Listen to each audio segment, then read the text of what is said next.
Welcome to our channel. Today Bible verse in Tamil.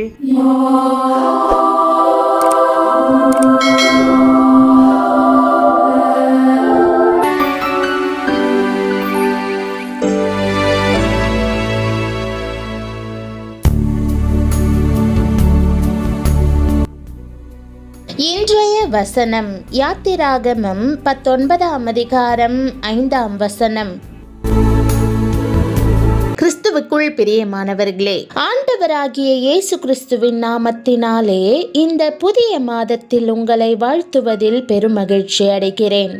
கடந்த மாதத்திலே கர்த்தர் நம்மை ஆசீர்வதித்தார், நம்மை பாதுகாத்து ஜீவனை கொடுத்து புதிய மாதமாகிய பிப்ரவரி மாதத்தை காண உதவியிருக்கிறார். அதற்காக அவரை ஸ்தோத்தரிப்போம். இந்த புதிய மாதத்தில் அடியெடுத்து வைத்திருக்கிற உங்கள் வாழ்வில் தேவனுடைய ஆசீர்வாதம் அளவில்லாமல் பொழியும். கர்த்தர் உங்களை அளவில்லாமல் ஆசீர்வதிப்பாராக. பிரியமானவர்களே, இன்று கர்த்தர் உங்களிடம், இப்பொழுது நீங்கள் என் வாக்கை உள்ளபடி கேட்டு என் உடன்படிக்கையை கைக்கொள்வீர்களானால் சகல ஜனங்களிலும் நீங்களே எனக்கு சொந்த சம்பத்தாய் இருப்பீர்கள் என்று கூறுகிறார். இதுவே புதிய மாதமாகிய பிப்ரவரி மாதத்தின் வாக்குதத்த வசனமாகும். காலையில் படுக்கையிலிருந்து எழுந்தது முதல் நாம் பம்பரமாய் சுற்றி கொண்டே இருக்கிறோம். ஒருவருக்கொருவர் நன்றி சொல்வதில்லை, பாராட்டுவதில்லை. இப்படிப்பட்டவர்கள் தங்கள் சுயமதியை இழந்தவர்களாய் ஓடிக்கொண்டிருக்கிறார்கள். கோடிக்கணக்கானோர் தங்கள் அலுவல்கள் மத்தியில் யாதொருவர் மீதும் அன்பு செலுத்தவோ அக்கறை காட்டவோ நேரமில்லாமல் மிக வேகமாக தேனீக்களைப் போல பறந்து கொண்டிருக்கின்றனர். பெற்றோர்கள் தங்கள் பிள்ளைகளையும் பிள்ளைகள் தங்கள் பெற்றோரையும் மறந்து போகிற காலமாக இது இருக்கின்றது. அதிலும் சிலர் தங்கள் சொந்த பெற்றோர்களை குப்பை தொட்டியில் வீசுவதைப் போல அனாதை விடுதிகளில் கொண்டு விடுகின்றனர்.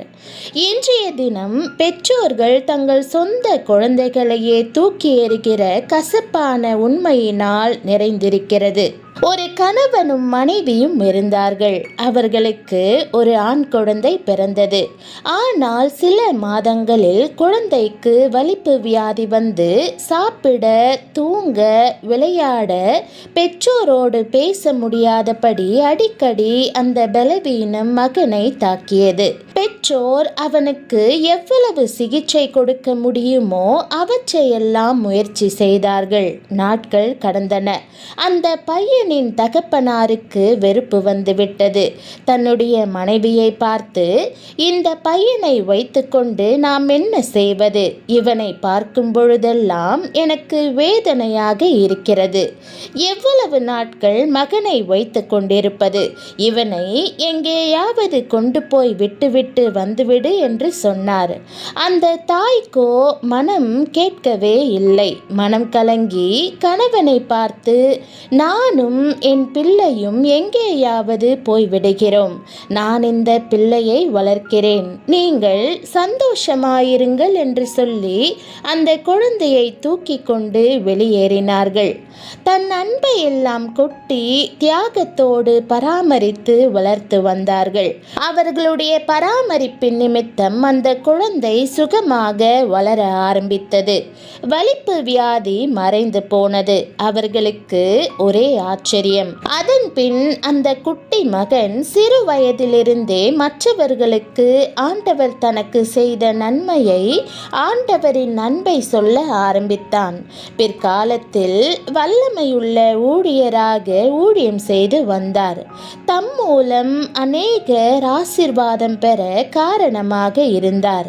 எத்தனை அற்புதமான தேவனை நாம் தெய்வமாக கொண்டிருக்கிறோம். பிரியமானவர்களே, நீங்கள் கைவிடப்பட்டதாக நினைக்கிறீர்களா? உங்கள் மீது அக்கறை காட்ட யாருமில்லை என்று வருந்துகிறீர்களா? ஒருவராகிலும் நம்மை நேசிக்க மாட்டார்களா என்று உங்கள் மனது ஏங்குகிறதா? கவலைப்படாதிருங்கள்.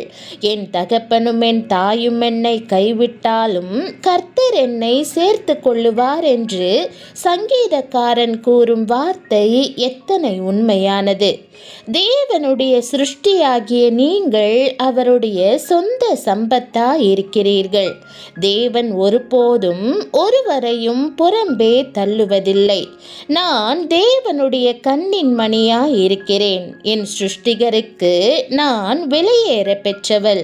நான் கைவிடப்படுவதில்லை என்று விசுவாசத்துடன் அறிக்கை செய்யுங்கள். உங்கள் நண்பர்கள், குடும்பத்தினர், உறவினர் உங்களை கைவிட்டாலும் அன்பான தகப்பன் உங்களோடு கூடவே இருக்கிறார். நீங்கள் கடந்து செல்கிற பாதைகள் யாவற்றையும் காண்கிற தேவனவர். உங்கள் கண்ணீர் யாவும் நிச்சயமாக சந்தோஷமாய் மாறும். இம்மாத வாக்குதத்த வசனத்தின்படி இயேசுவும், நீங்கள் என்னிடத்தில் அன்பாயிருந்தால் என் கற்பனைகளை கைக்கொள்ளுங்கள் என்று கூறியிருக்கிறார். நாம் தேவனில் அன்பு கூர்ந்தால் அவரது கட்டளைகளை காத்துக்கொள்வோம். இயேசு தம்மை நமக்கு வெளிப்படுத்துவார். நாம் அவரில் அன்பு கூர்ந்து அவரது கட்டளைகளை கை கொண்டால் அவரது சொந்த சம்பத்தாவோம். தேவன் மேல் அன்பு வைக்க நாம் கவனமாய் இருக்க வேண்டும். தேவன் நம்மை அவரது சொந்த ஜனமாக தெரிந்து கொண்டிருக்கிறார். நாம் எவ்வளவு பரிசுத்தமாக இருக்க வேண்டும். வேதம் கிரயத்துக்கு கொல்லப்பட்டீர்களே என்று கூறுகிறது. உங்களுக்காக ஆண்டவர் சிலுவையில் தம்மை தாமே பலியாக ஒப்பு கொடுத்தார். அவரது இரத்தத்தால் நீங்கள் வாங்கப்பட்டீர்கள். நாம் எப்படி அவருக்கு விரோதமாக பாவம் செய்ய முடியும்? எப்படி அவரது இரத்தத்தின் மேல் மிதிக்க முடியும்? நீங்கள் தேவனுக்கென்று தெரிந்து கொள்ளப்பட்ட ஜனமாய் இருக்கிறீர்கள். கர்த்தர் சகல ஜாதிகளுக்குள்ளும் நீங்களே என் சொந்த சம்பத்தாய் இருப்பீர்கள் என்று கூறுகிறார். தேவன் நம்மை தெரிந்து கொள்ளும் போது அவர் நம் வாழ்க்கைக்கென எல்லா ஆசிர்வாதத்தையும் கவனமாக தெரிந்தெடுத்திருக்கிறார். ஆண்டவர் உங்களை ஆசிர்வதிப்பார். நீங்கள் காத்து கொண்டிருக்கும் காரியங்கள் வராவிட்டால் கவலையும் கோபமும் கொள்ளாதிருங்கள். தேவன் தம் களஞ்சியத்தில் எல்லா ஆசிர்வாதங்களையும் வைத்திருக்கிறார். நீங்கள் தேவன் பேரில் அன்பு கூர்ந்தால், அவரது கட்டளைகள் பேரில் அன்பு வைத்தால், உங்கள் மேல் அவர் வைக்கும் நன்மை எத்தனை பெரிதாய் இருக்கும்.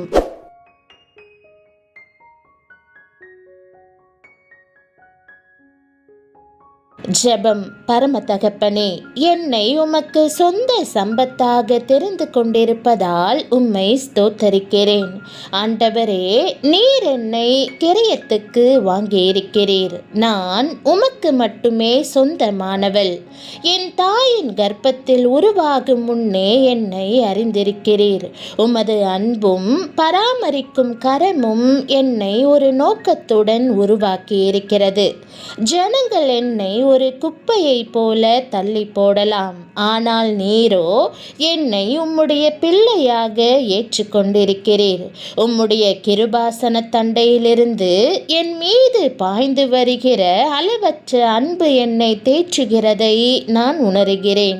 என் தேவைகள் யாவையும் சந்திக்கிற பரமபிதாவை நான் தெய்வமாக கொண்டிருக்கிறபடியால் நான் எதற்கும் கலங்க மாட்டேன். நான் அநாதை இல்லை. நீர் ஒருபோதும் என்னை விட்டு விலகுவதும் இல்லை, என்னை கைவிடுவதும் இல்லை என்பதை நான் நம்புகிறேன். உம்முடைய விலையேற பெற்ற அன்பிற்காக உமக்கு நன்றி கூறுகிறேன். என் தேவைகள் யாவற்றையும் உம் பாதத்தில் சமர்ப்பிக்கிறேன். என் பாத்திரம் நிரம்பி வழிய கிருபை செய்தருளும். உம்மை மிகவும் நேசிக்கவும் உம் கட்டளைகளுக்கு கீழ்ப்படியவும் உதவி செய்யும். என் இருதயத்தை பரிசுத்தமாக காத்து கொண்டு உம் சத்தத்தை உணரும்படி செய்யும். உம்முடைய வேலையின் மேல் நம்பிக்கை வைப்பதற்கு எனக்கு கற்றுக் கொடுத்தருளும். உம் சித்தத்தின்படியே என் வாழ்வில் எல்லா ஆசிர்வாதத்தையும் கொடுத்தருளும்.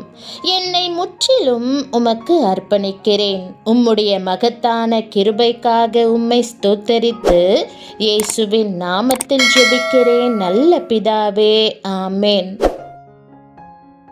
தேவனுடைய நாமம் மகிமைப்படுவதாக. ஆமேன்.